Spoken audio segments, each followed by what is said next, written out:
was like, are we sure this isn't a There's more bonus joke somewhere? But I guess not. Oh, poor zombie cow.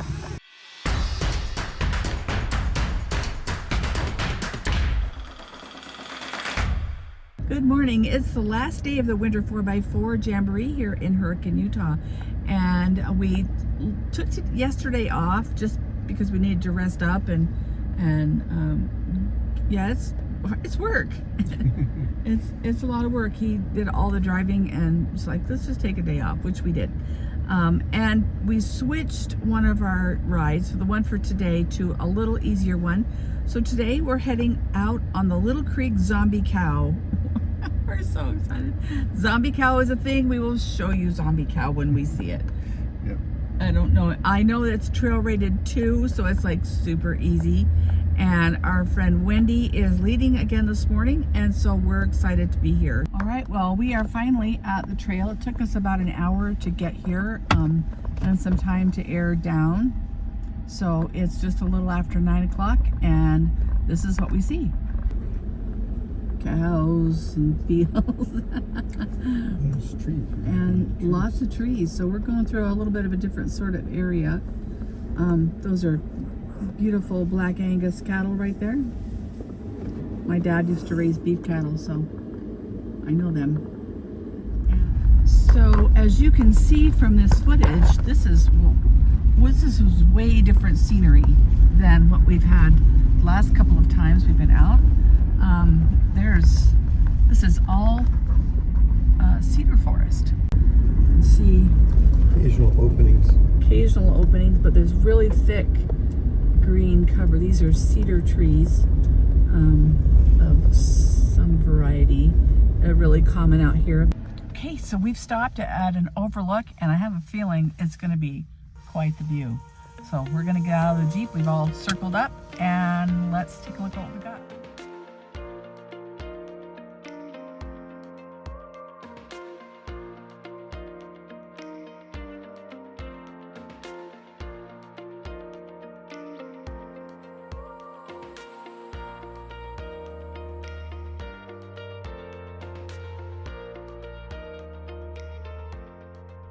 So we are continuing along here. We're literally in the cedar forest. You can see we've got these cedars all around us. There's pinyon pine and yikes. And kind of rough-ish. Not as bad as some, but you can see I can't hold the camera steady. But yeah, this is pretty fun. Wendy, our trail leader, just told us that we are coming up to the zombie cow. So we will get out and we'll take some fun pictures with zombie cow. And I expect Wendy will tell us whatever they know about zombie cow, but zombie cow used to live up here, I guess, and got lost and died. All right, well, apparently we have arrived at zombie cow. I have not seen it yet, but let's go where the crowd's going, and actually, I think it's right there. Well, apparently, this poor cow just leaned up against a tree and died. And somehow, the hide is still on it. Is that crazy or what? All right, this is, you can see it's just the hide and bones. And it's like, are we sure this isn't a joke somewhere? But I guess not. Must be the temperatures or something. Kept it from... And yeah, oh, poor zombie cow.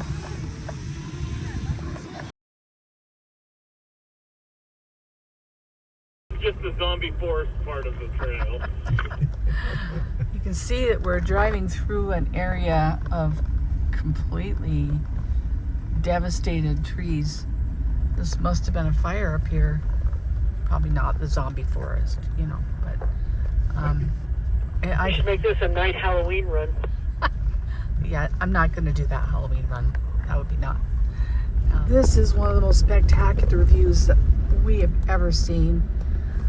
Our trail leader Wendy knows all of them, but straight ahead of us is Zion's National Park, and the Court of the Patriarchs. I don't know them well enough to be able to point them out, but she does, and she told us that's what we're seeing. Over here to the right is Kaibab, which is, I know it's hard to see. I'm really trying to hold still. But Grand Canyon is off in that direction. This is Zion National Park ahead of us. And Kolob Finkers are down that way, which is another rock formation. This is just amazing. We're just floored.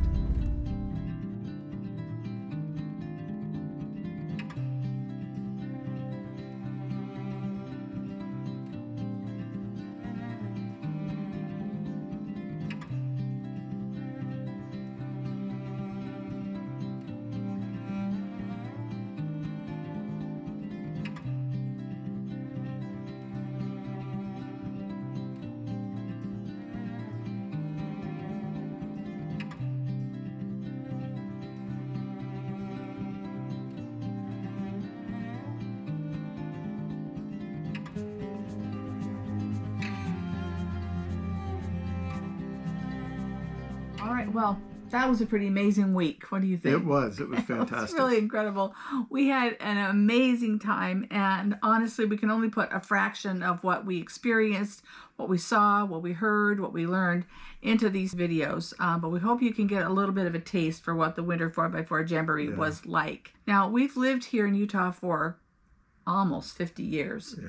And it's kind of sad to say we've never seen any of this stuff, but you don't get to see it unless you can get into a 4x4 vehicle. Yeah. We'll talk more about that just in a little bit. But yeah, we just had no idea what we were in for. And it was fantastic. It was amazing. So what have we learned? What surprised us? Was it worth it? Yeah. It might be interesting for you to know that the cost for us for the 4 days was $250. We signed up for 4 trails. We actually only did 3. And we also signed up for the dinner. We did. We signed up for the dinner, and we didn't end up going to the dinner. It was really, really packed. And late. And we were tired and hungry, and we just said, okay, we're done. Bye. So we probably wouldn't sign up for that again, although I'm sure it was a lot of fun, and they did a lot of fun auctions and things like that. Yeah. But it was $50 per trail, so we would probably next time only sign up for 3 days. 3 trails. For just 3 trails, so that would be $150. And it was worth, for us, for me. It was worth every... It really was, because we learned so much. So what kinds of things did we learn, and what surprised us? Yeah, I think the first thing that surprised us was we were expecting that when we were done with the day, our gas tank would be empty. In fact, we've always seen people with gas tanks, extra gas on their Jeeps and stuff, and we thought, well, we probably need that. Are we going to run out? But we used maybe somewhere between a quarter to a half a tank of gas. At the very most. There was one day it was just like an eighth of a tank. It was hardly at way but you're going a lot slower. Yeah, you're going really, really slow. So there's no speed involved. You can't go fast. You can't. So yeah, that was really a big surprise. So the second thing is we are so glad that we didn't try to take the Cherokee. We theoretically could have. It did fit the parameters of the trails that we signed up for, but wow. It really would not have done well on these trails. No, it would not have been a good thing. So we're it doesn't mean that there were some Cherokees. There were people who did it. We personally would not feel we're glad we didn't. Yeah, we felt a lot more comfortable with the Rubicon. We did. And we're really glad with that. It had the better tires. Yeah. It had more clearance. And we scraped bottom. That was wondered about that. That was a scrape. We heard it a couple of times. It would have been it would have been a little more nerve-wracking, I think, with the Cherokee. It would have been. Okay, so the next thing was when you go on sand, you have to go fast. At least on this sand. Yes. Now maybe on packed sand on the beaches in Port Aransas, no, that's not a problem. But on this sand where it's real loose and fine, and It's what they call blow sand. It's different than the beach sand that you see on the Gulf or on the ocean. Even the grains are shaped differently. We just recently learned this. The grains are shaped. They don't have any edges. No, there's no edges. They're round. They're like little tiny round. So they're like super slidey, and they blow like crazy. And it's rough. I mean, it's very cool, but you can get very stuck in it very quickly if you're not careful. And so you just have to have your momentum going when you get to the sand, and just keep it going. You got it. Yeah, exactly. And do exactly what your trail leader tells you to do, because that's how we got around it. We had no idea what to do, but they did, and they got us through it. So that was pretty cool. And that's the next thing. Listen to the trail leaders and they spotters. Know. They know. We learned that everybody is willing to help everybody else. It's a lot like the RV community. No Jeep left behind. Mm-hmm. You know, it was, and it doesn't matter if it's a Jeep or no Bronco. person is left behind. Yeah, they all work together to make sure. We had 2 incidences where one Jeep actually had to leave the trail. The trail leader took off with them, helped them get down, so they could get fixed. The trail gunner came up and subbed in as the trail leader. So we went on. The other vehicle that was having trouble got down off the mountain just fine. Yep. The other one, they did a trail repair, and we kind of all had to chill for probably an hour. Yeah, We're kind of stuck here for a few minutes because one of those Jeeps down there is broken axle, so broke something. So they're working on it to get him out of that situation, but we're good here. We're just chilling. And, you know, such is the life of going on Jeep trails sometimes. Stuff breaks. Things happen. Stuff breaks. But we could not be stuck in a more gorgeous place. Take a look. This mountain is Pine Valley Mountain. And then the Hurricane Cliffs. And then the Warner Valley, because that's what this is.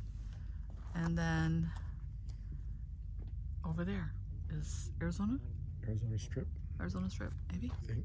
Yeah. We all hung out for about an hour. Hung out. And they were able to get the Jeep fixed and be able to know each other. It was great. Yeah. Yeah, it was really great. Now, much like getting an RV, you don't have to get a brand new rig. Right. You can get what works for you. Just start small. Just start. Start. You don't have to get a Jeep. We did. We got a Jeep Rubicon. Because we want to use this vehicle for multiple purposes. Right. We want to be able to off-road with it, but we also want to be able to take trips in it because we're going to tow it behind our motorhome. We needed that kind of vehicle for us, but you can just start with what you have. Just make sure that it's equipped for what you want to do with it. That's going to be the critical element. Yeah. And make sure that your vehicle and your skill level are appropriate for the trail you want to tackle, and really, please don't go alone. Yeah. You know, it's more fun in a group anyway. It really is. Yep. You can rent Jeeps from several reputable organizations and dealers here in this area.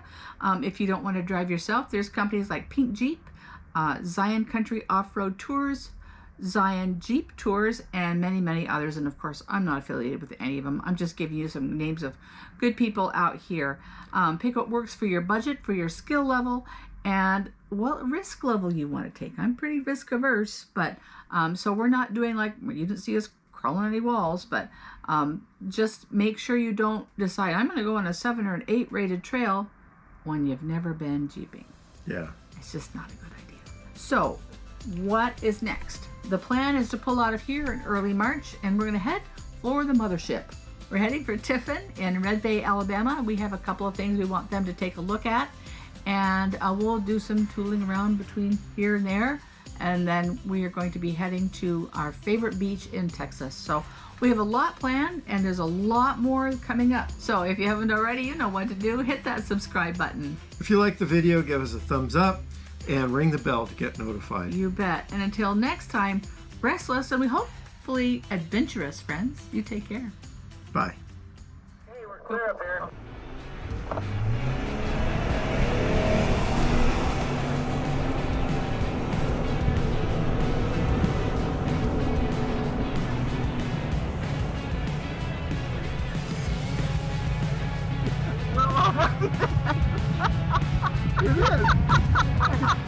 Not getting.